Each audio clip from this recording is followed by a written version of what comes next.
What if the whole idea of genius is backwards? What if the people who seem impossibly brilliant aren't blessed with some magical gift, but rather they've simply learned to use their mind in a way that anyone can learn? Most people think intelligence is fixed. You either have it or you don't. But watch what happens when someone truly understands something versus when they've merely memorized it. The difference isn't in the brain they were born with. It's in how they've trained that brain to work. The real question isn't whether you're smart enough. The question is, are you thinking or are you just collecting answers? Here's the problem. Walk into any classroom, any library, anywhere people are trying to learn, and you'll see the same mistake repeated endlessly. Someone sits down with a textbook. They read a page. They underline the important parts. They read it again. Maybe they copy some notes. They feel productive. They feel like they're learning. But ask them to explain what they just read without looking at the book, and watch what happens. They stumble. They use the exact phrases from the text. They can't put it in their own words. They certainly can't explain why it's true or what it really means. This is the illusion of knowledge. It feels like learning because you're doing something. Your eyes are moving across words. Your hand is moving across paper. But your mind? Your mind is just a passive receiver, letting information wash over it like water over a stone. The brain doesn't work by absorption. It works by reconstruction. This is fundamental, and most people never grasp it. Think about what happens when you really understand something. Let's say you're trying to understand why heavier objects don't actually fall faster than lighter ones, despite what seems obvious from everyday experience. You can memorize that Galileo proved this. You can write it down. You can repeat it on a test. But do you understand it? Understanding means you can rebuild the idea from scratch. You can explain why a feather and a hammer fall at the same rate in a vacuum. You can work through the reasoning. You can answer questions you've never been asked before because you grasp the underlying principle, not just the conclusion. This is the first key to training your mind. You must become an active rebuilder, not a passive receiver. Here's how this works in practice. When you encounter an idea, any idea, your immediate instinct should be to take it apart and put it back together in your own way. Don't just read that energy equals mass times the speed of light squared. Stop. Ask yourself, what does that actually mean? What's energy? What's mass? Why would they relate this way? What would happen if this weren't true? Take a simple example everyone learns. The area of a circle is pi times the radius squared. Most people memorize this formula. They use it on tests, but do they understand it? A trained mind approaches this differently. Why should the area depend on the radius squared? Well, if you double the radius, you don't just double the area. You create a circle that's twice as wide and twice as tall, so the area should increase by a factor of 4. That's the squared relationship right there. And pi? That's just the proportionality constant that comes from the specific geometry of circles. See the difference? One approach gives you a formula to plug numbers into. The other gives you understanding you can use to figure out related problems, to spot mistakes, to actually think with the knowledge.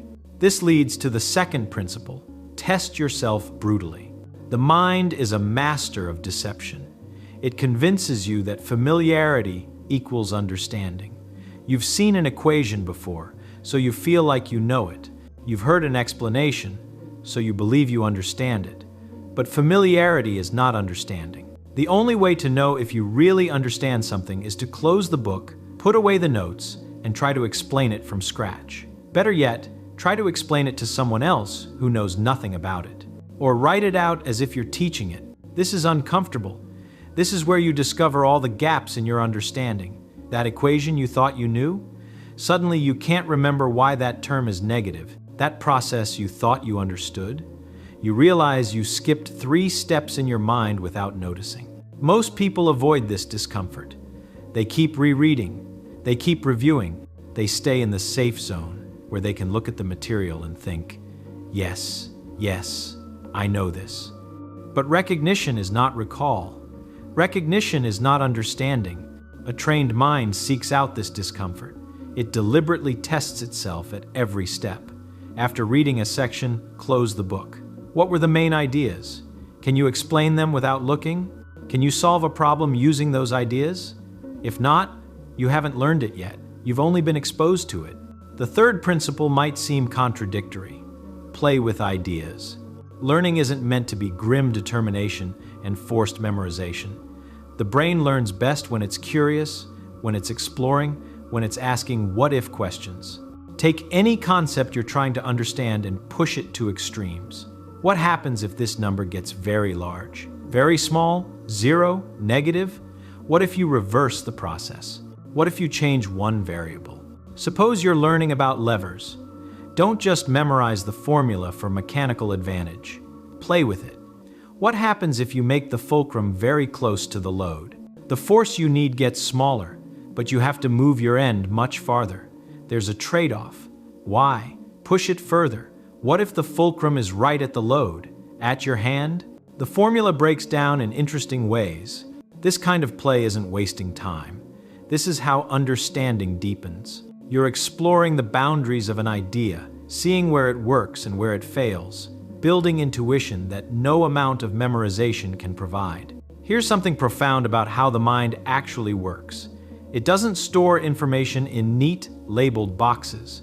It stores connections, patterns, relationships. When you play with an idea, when you connect it to other things you know, when you look at it from different angles, you're building a web of associations.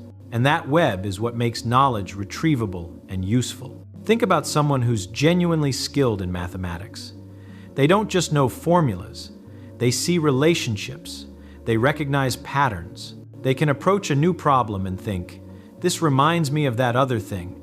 Maybe I can use a similar approach. That ability doesn't come from memorization. It comes from playing with ideas until the connections become natural. The fourth principle, simplify ruthlessly. There's a test for whether you understand something. Can you explain it simply?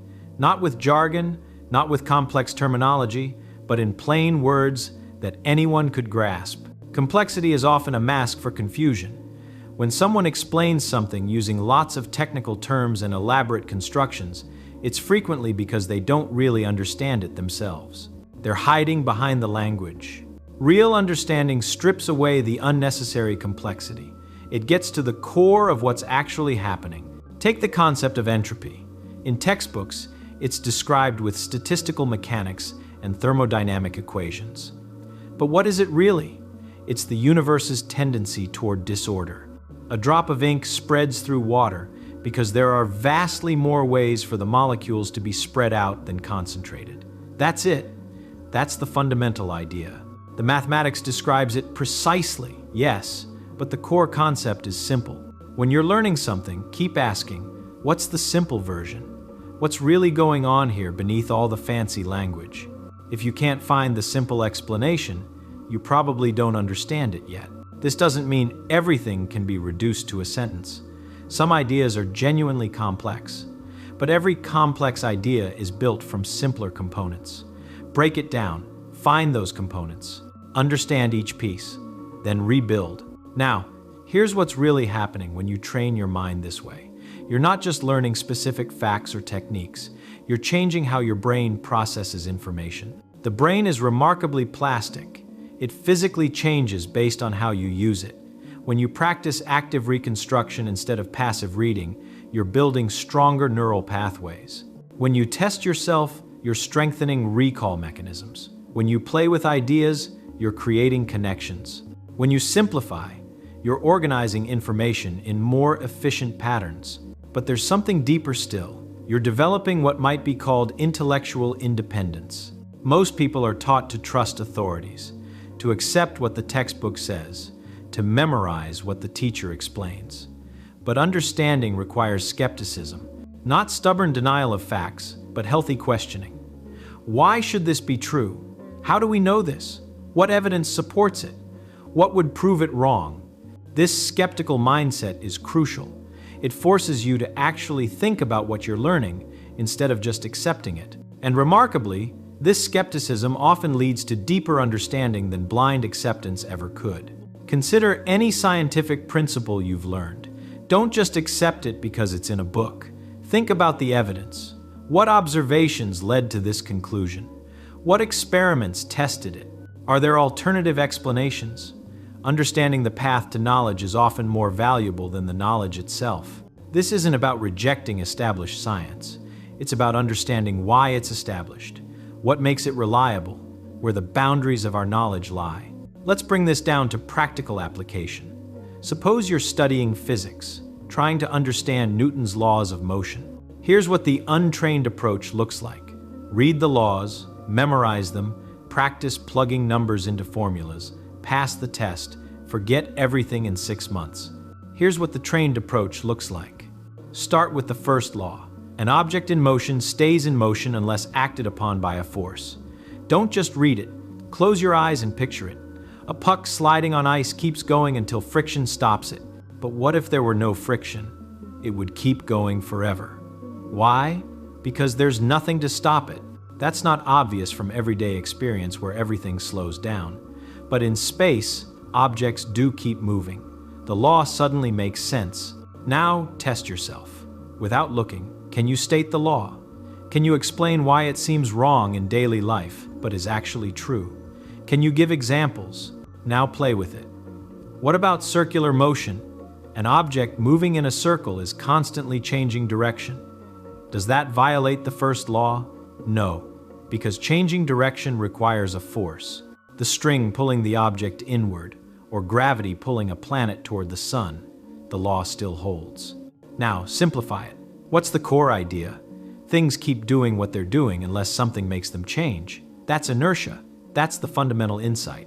Do this with every concept. Make it your own. Don't be satisfied with memorization.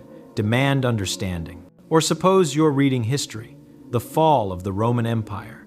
The untrained mind reads about dates, emperors, battles, memorizes key facts, forgets them quickly. The trained mind asks different questions. What were the underlying causes? Economic, political, military? How did they interact? Could the fall have been prevented? What patterns appear here that show up in other civilizations? How do we actually know what happened so long ago? What evidence exists? What's speculation? This deeper questioning transforms history from a list of facts to memorize into a fascinating puzzle to understand. And paradoxically, this approach makes the facts easier to remember because they're connected to understanding rather than floating in isolation. The same principles apply to learning a language, understanding music, studying mathematics, mastering a craft, active reconstruction, brutal self-testing, playful exploration, ruthless simplification. These aren't specific to one field. They're how the mind learns anything deeply. But here's the beautiful part. As you practice these techniques, something remarkable happens. Learning becomes easier. Not because the material gets simpler, but because your mind becomes stronger. You develop mental tools that work across domains. You build confidence in your ability to figure things out. You stop being afraid of difficult material because you know how to break it down and understand it. This is what people mistake for genius. It's not some innate gift, it's a trained skill.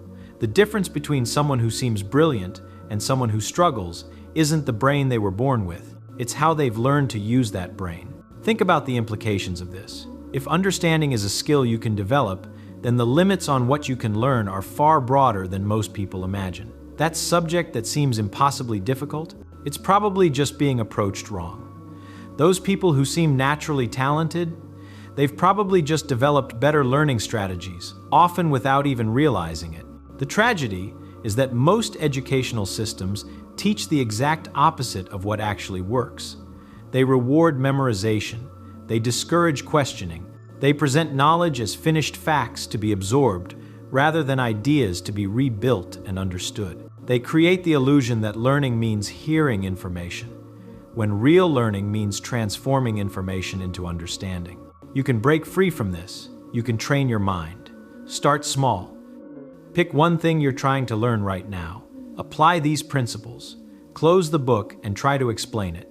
Test yourself ruthlessly. Play with the ideas. Simplify them to their core. It will be uncomfortable at first. You'll discover how much you don't actually understand. That's good. That discomfort is the feeling of real learning happening. That's your brain being challenged to actually think rather than just absorb. Stay with it. Build the habit. Make this how you approach everything you learn, and watch what happens over time. Understanding compounds. Connections multiply. The mind strengthens. There's a profound satisfaction in genuine understanding that memorization can never provide. It's the difference between carrying someone else's conclusion and discovering the truth yourself. It's the difference between knowing that something is true and understanding why it must be true. This is available to anyone. It's not reserved for the gifted few. It's simply a matter of training your mind to work the way it was meant to work, actively building understanding rather than passively collecting information. The universe is knowable. Reality follows patterns we can comprehend. The laws of nature, the structure of mathematics, the flow of history, the logic of language, all of it can be understood by a mind willing to do the work of understanding. So here's the challenge. Stop asking whether you're smart enough. Start asking whether you're thinking deeply enough. The genius you admire in others, it's not magic, it's method. And that method can be learned. Your mind is more powerful than you've been taught to believe. Train it properly, and there's almost no limit to what you can understand.